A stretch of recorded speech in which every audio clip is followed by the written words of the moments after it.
I'm kind of jumping around a little bit. I don't have everything outlined perfectly.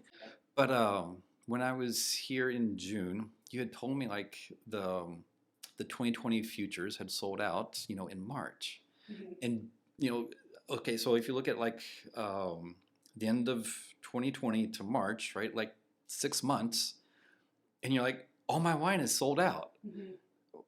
What? How did that make you feel? Like, what? I mean, sure, that was a totally different feeling for you, in many regards. It totally is. The previous owners had set up this futures program, which I had never heard of before. Right. Selling wine on futures, and as I've talked to more people in the industry, AJ, it's people keep saying, oh, this was how everybody used to do it.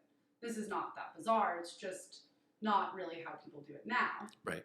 And so I've learned a lot about futures, and it's pretty cool.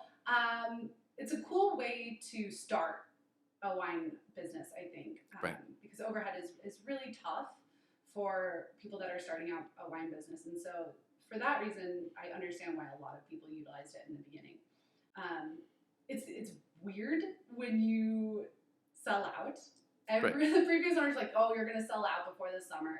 That's just how it works. I was like, okay, that's not gonna happen. Like, we don't have to worry about that. That's crazy. Right. And it does happen. We are sitting here on this little. I like to think of it as a little slice of heaven. It's the main estate vineyard. It's only 4 acres, 2 acres planted. Right. So it doesn't produce a ton of wine, and that's definitely our flagship estate wine. So they sell out pretty quickly, and I wish I made more. Is kind of how that makes me feel. Right. Right. I wish I could make more, and you're just limited. That's the best part about estate wines, and that's why estate wines are as great as they are, is because you're always just limited by what you can physically create. Right. You only own so much, and you can only create so much. So, it's for me such an honor to have inherited such an incredible program that's so well respected and so well loved that selling out is even would have even been on the periphery of my time Right. here, and that it's a real experience every year is an honor. Yeah. No, that is And it feels pretty great for me to be able to step into those roles that Tina has left, and to be able to foster that relationship. We talk to our clients every single day. I'm on the phone with one of them, and I know their families, and I know where their kids are going to college, and Right. how building their retirement home is going, and we talk on a regular basis, and I would never give that for anything in the world. I think that's really unique and special. It is unique and special to have clientele where you have that kind of connection and relationship. I mean, when you consume food or you consume anything that you put in your body, to have that connection Mm-hmm. is really rare in this world. It is.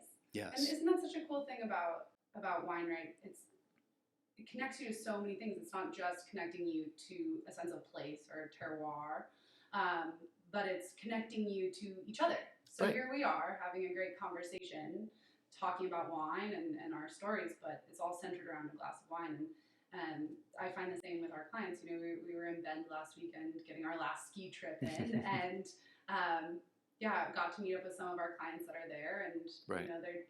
they all just are really wonderful people, and I feel pretty honored and blessed that they trust me to carry on what Tina and Mark have created, because it's pretty impressive, and this is truly a little slice of heaven on this property. It's pretty great. It is. Rusty, Prince of Pinot. Mhm.